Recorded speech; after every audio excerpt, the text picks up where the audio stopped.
Hello guys, welcome back again to yet another video. Welcome back to my channel. If you're new here, my name is Maureen Achu. I'm a food, family and lifestyle vlogger. I live in the UK. Thank you so much for clicking on today's video. So guys, today's video is really going to help a lot of people that joined the healthcare sector newly, especially as healthcare assistants or as support workers. A lot of people that don't even really have an idea of what it means, like working in a care home or working in a hospital or working in a healthcare setting as a support worker or as a healthcare assistant. So today I'm going to be sharing with you guys what happens in a typical care home or a typical healthcare setting where a healthcare assistant or a support worker is required to work. I hope you guys enjoy this video. Please give me a like, give me a thumbs up, and in the comment section let me know the kind of video you want me to do when it comes to healthcare support work, healthcare assistant, anything healthcare living in the UK. So before we even start this video, I want to just say a few things that is required of you as a healthcare assistant if you work into the hospital or into the care home or into even a domiciliary setting. In the comment section, I also want you to contribute. Let me know if it's different from where you work, if you work in a care home setting. So I also want you to understand that if you're working in a care home, these are the things to expect that you're gonna cook if you're required to cook. Expect that you're gonna make tea. Expect that you're gonna give personal care. Expect that you're gonna clean.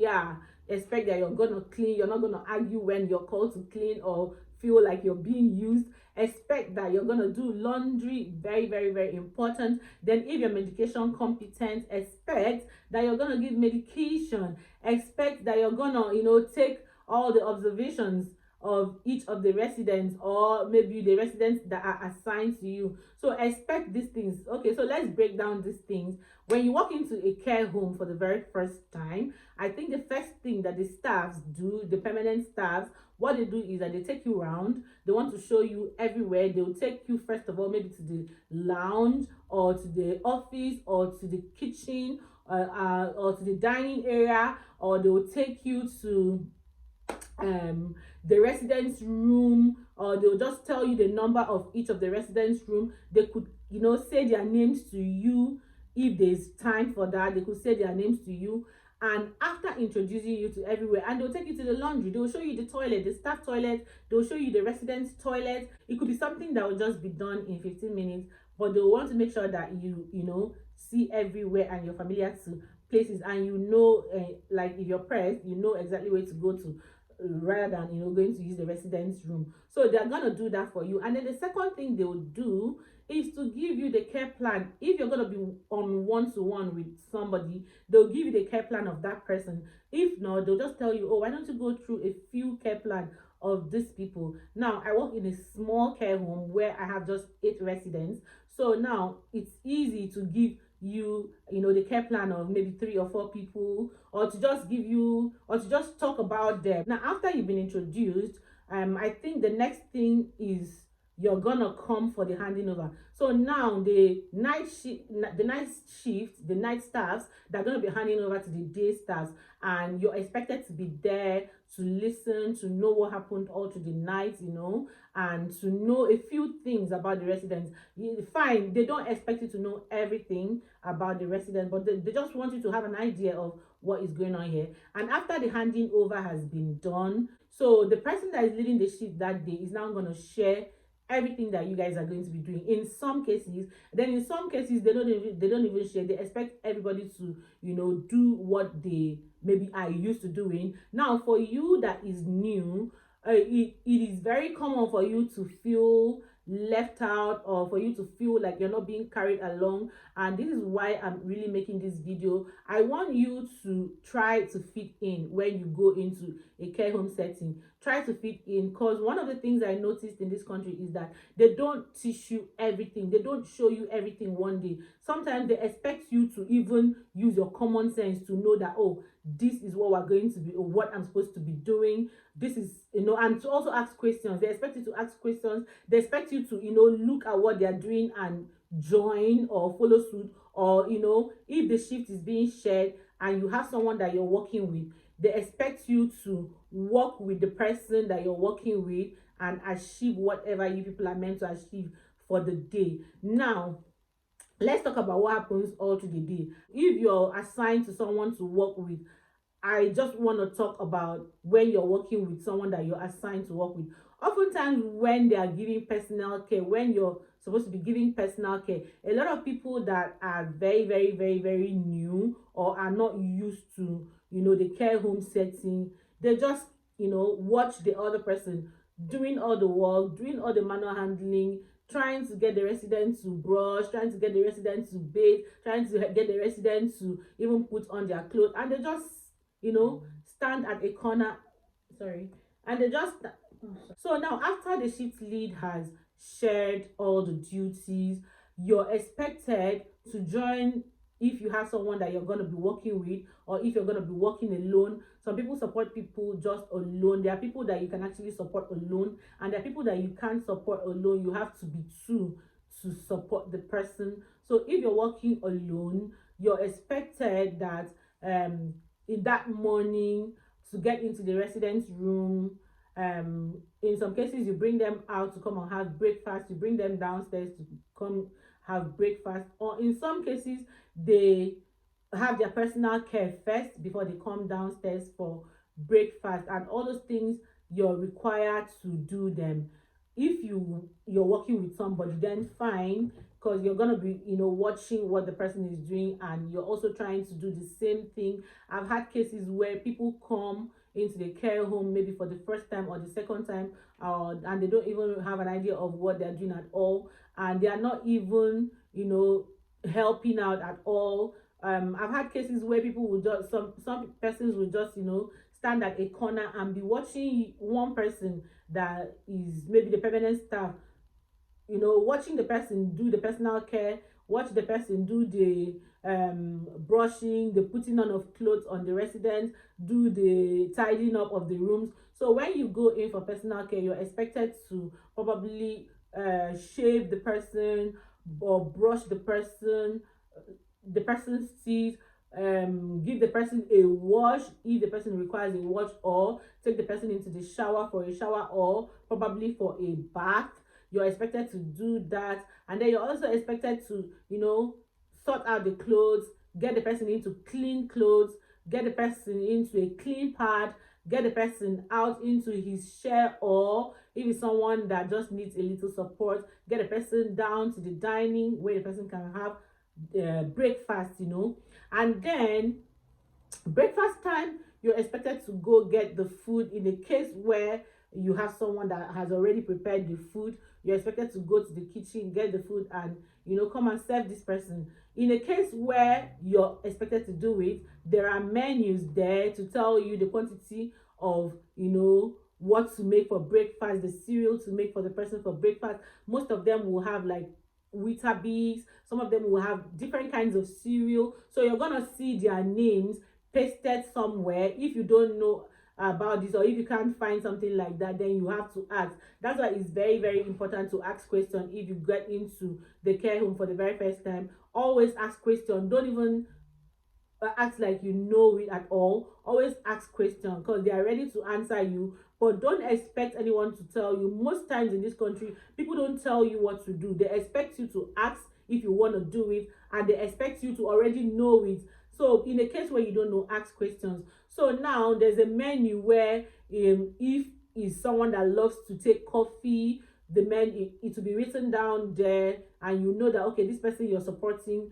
loves coffee. If it's someone that loves tea, you know that the person loves tea. Like, you just see the actual thing that the person loves, and you're gonna make it. It's gonna tell you the quantity to put, maybe 1 teaspoon of sugar, or 1 teaspoon of coffee, or about a little quantity of milk. If it's someone that loves milk a lot, they'll say add more milk, and then ask questions, because there are different cups that some of these people use to have this their breakfast, have their tea. So ask questions. Very, very important to ask questions. Don't even if you have to ask questions like 100 times, if you come new into a care home setting, ask. Because I feel like if you ask questions and you're told, the next time you go there, you will know exactly what to do, even without asking questions. But it's bad enough when you don't even ask at all and you don't know, and the next time you go, you're not doing the right thing. So now after breakfast, a lot of them have their daily activities, some of the things they do for leisure. Some people just want to go upstairs to rest. For some people that didn't really sleep well at night, they are always taken upstairs to go and and have a rest. And then some people have just their daily activities. Some want to play games, some want to draw, some want to just do one activity or the other. So find out what the person does after breakfast, what the person loves to do. I mean, like, the old staffs already know these people, and they'll be happy to tell you exactly what the person likes.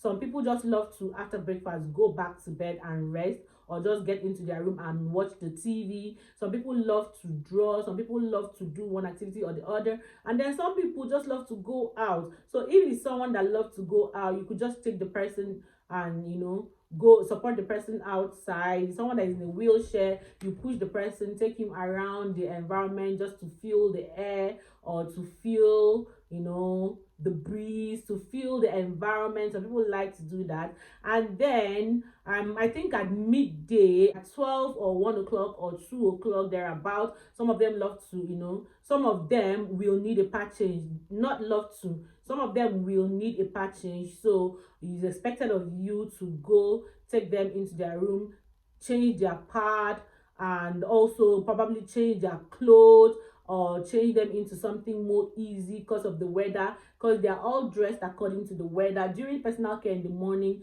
it's expected of you to check the weather before dressing them up. If the weather is cold, you mind what you put on them. You don't just put on them anything that will make them to easily catch cold. In the afternoon, it's very common for the weather to also change during the afternoon. So for some people that will want something very tea in the afternoon, it's expected of you to go support them by removing their clothes and changing them into something more easy. And you just putting them in bed. Some just have to have that bed rest, putting them in bed. I think a lot of them have bed rest. It depends on their care plan, and it also depends on what the permanent staffs tell you is important. Work along with the permanent staffs, but I need you to at least know what you're doing, because oftentimes a lot of people that are new into a care home setting just get lost, that they don't even know what to do at all, and they are not even asking questions. And then some people kind of meet very horrible staffs that will not even tell them what to do at all, or that will not be patient with them at all. So while they're resting, I feel like it's time for you to take your break if you have break. But for some people that don't have break, you could just sit down with the staff, or sit in the lounge and be doing your thing while they are resting. And then that's the same time for some people that just want to sit down and just chill, or have their food, will sit down and have their food. And then what happens again, you check the laundry, make sure that the laundry is done if you're assigned to do the laundry. Even if you're not assigned to do the laundry, just check some of these things. You get to the laundry, see that the laundry is done, because they always wash all the clothes that has been used in the morning after personal care. See that the laundry is done. If your med come, I think you will be assigned to someone to give medication to, and the people that you're assigned to give medication to. Make sure that after medication, the marshal is signed. Super important. If you give medication without signing, you're going to put yourself in big trouble. Make sure that your marshal is signed, and observations are done and also signed. And then after the break, I think it will now be tea time. So at tea time, the residents are brought out into the dining to have tea. Some people don't eat in the dining. Some people just love to stay in their room and eat. Some people love to stay in the lounge to eat. So find out these things, ask questions, ask, where does this person like to have his lunch? Do you want me to bring him to the dining? Do you want him to stay in the lounge? Do you want me to feed him in his room? So all those things are really important for you to find out. So now when it's tea time, they are giving their lunch, and probably tea or whatever they love to drink, you know, juice, squash, whatever they love to drink. They are given that, and after that, a lot of them would love to just relax and go watch television or go do anything that they like to do. And you're also expected to be there, watch the television with them, yeah, or you're expected to probably do something else like get into their room, get their clothes arranged, get their room cleaned up, or get, you know, the lounge cleaned, get the dining cleaned. So you're expected to do some of these things. Oftentimes I've seen people come into the care setting, and when they're asked to clean, they get so annoyed. They get they feel so bad. They feel like, is this what I came? I didn't come. This is not my job. See, to be honest, a lot of these care homes are seriously trying to save money, and they have refused to employ cleaners, they have refused to employ cooks, and they get the healthcare assistant or the support worker to do these things. So I feel like it's very important to accept the fact that you get into a care setting and you're asked to clean. Clean with joy, clean with happiness. Clean with joy, clean with happiness. I mean, like cleanliness is next to godliness.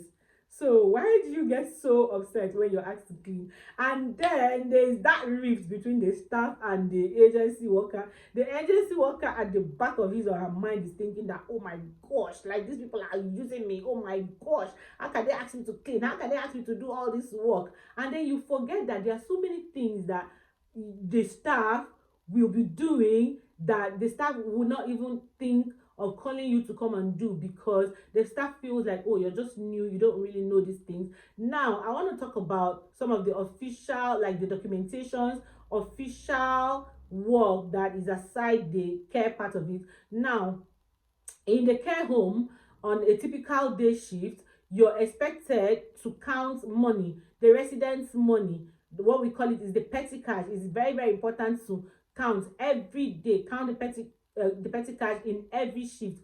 So now the staff, because you're new, they're not going to ask you to go count the money.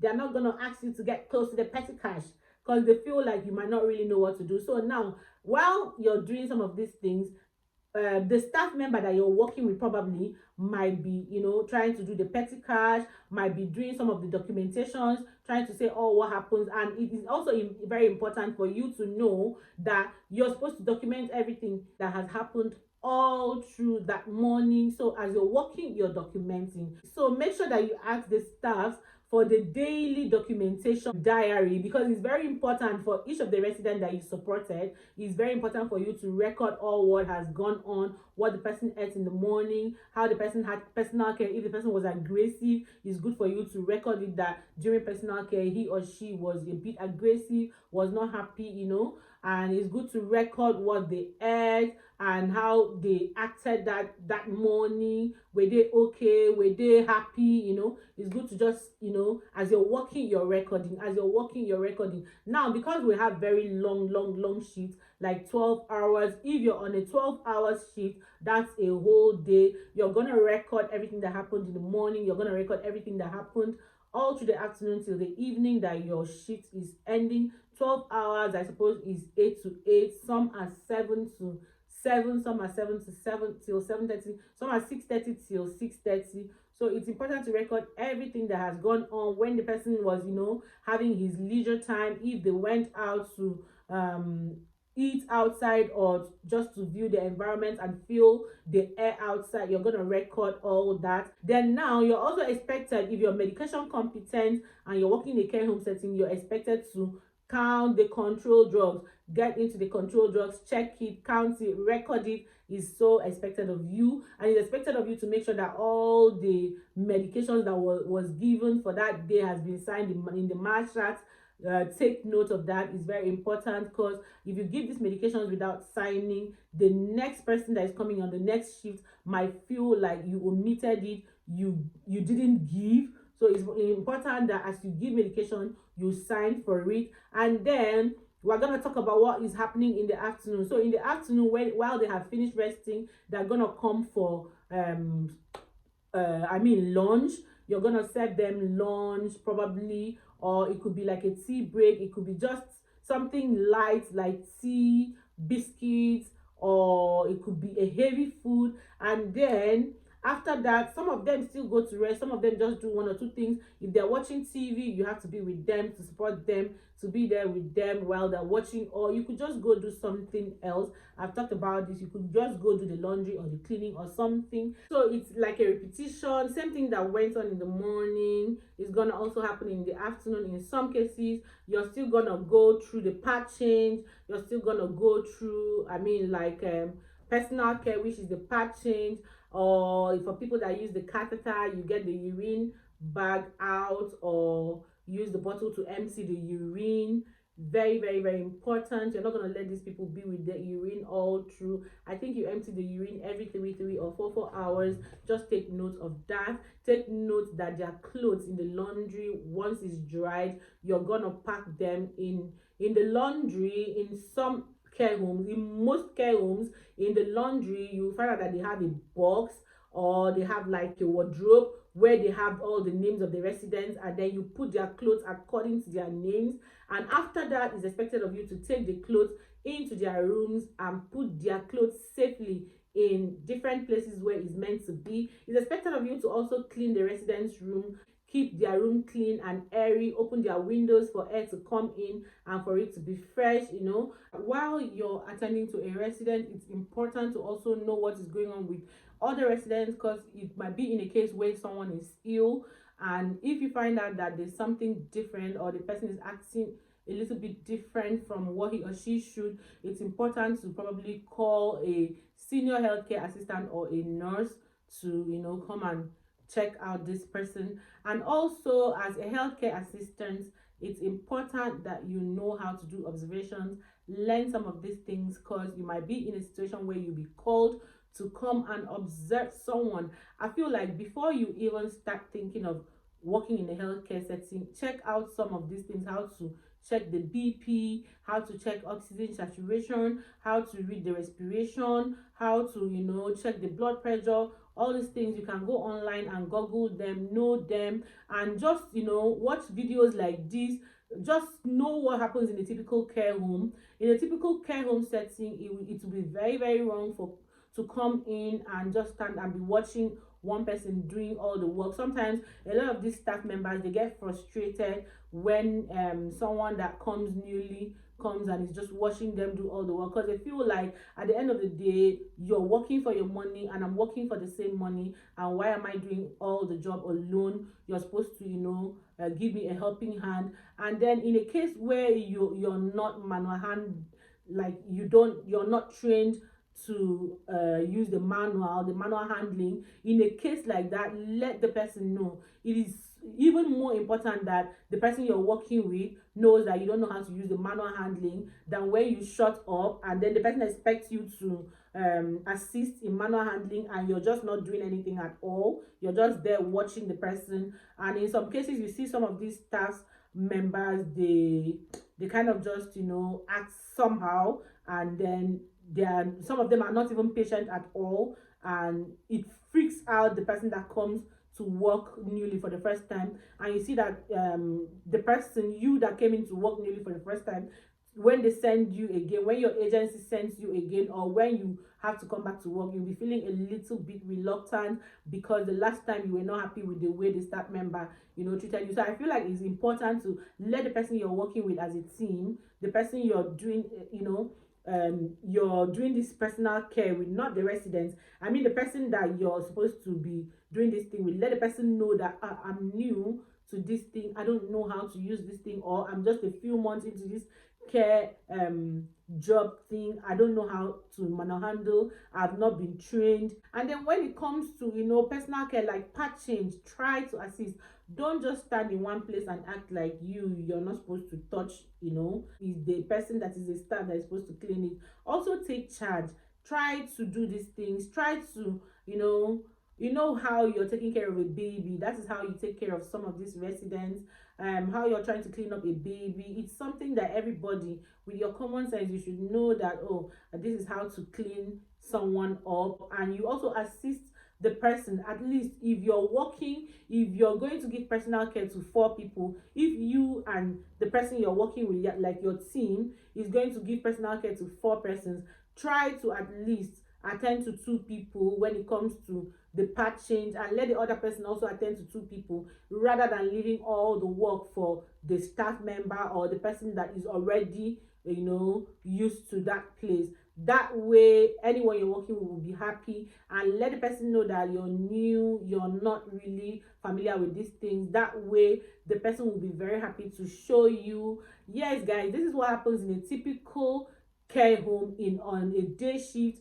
So finally, after dinner, everyone is expected to be in his or her room to, you know, get ready for the night. So in some care homes, the day staffs are expected to put people in bed, and then in some care homes the night staff comes to take over to put people in bed. In my own care home, because we have 8 residents, the day staffs are expected to put 4 people in bed, and then the night staff comes and puts 4 people in bed. So now if you're in that setting where you're supposed to put a number of persons into bed, just get into the work. The same thing that happened in the morning, part change, get the person to change his or her pad, get the person into their night outfit, assist the person if you're supposed to manual handle, assist the person into bed, support the person you're working with, and for you guys to have a good day. And also, if you're a staff member or if you're someone that has worked in a care home setting for a long time, be patient with someone that came newly. Like I said, it's important to let whoever you're working with know that you're not really used to this, like maybe this is the second time or third time that you're working as a healthcare assistant. That way it will be easy for the person to support you. So yeah, be patient with whoever you're working with, encourage the person, show the person how to do this thing. It's super easy to learn these things very fast. And don't forget to keep record, because at the end of the day, when all your work has been done, you're supposed to go do documentation. You're supposed to go say all what happened during the day. It's important to keep record, and the personal care is important. The fact that the residents eat and the fact that the residents had a good day is super important. And if you go home after working as a healthcare assistant on a day shift or on a night shift, trust me that you'll be feeling happy. You'll be feeling like I actually did something good today to someone. You'll be feeling fulfilled. Every time I go to work and I'm going home, I feel fulfilled. I feel refreshed. I feel like I've given someone a helping hand. I feel happy. So guys, I'm going to end it here. In the next video, we're going to be talking about the night shifts. And if you have things that are quite different from what I've said, please share with us. We're here to learn. Let me know what happens in your care home or in the hospital. If you work in the hospital, I'm super interested in knowing what happens in the hospital on a day shift. Thank you so much guys for watching, and I'll see you guys in my next one. Bye.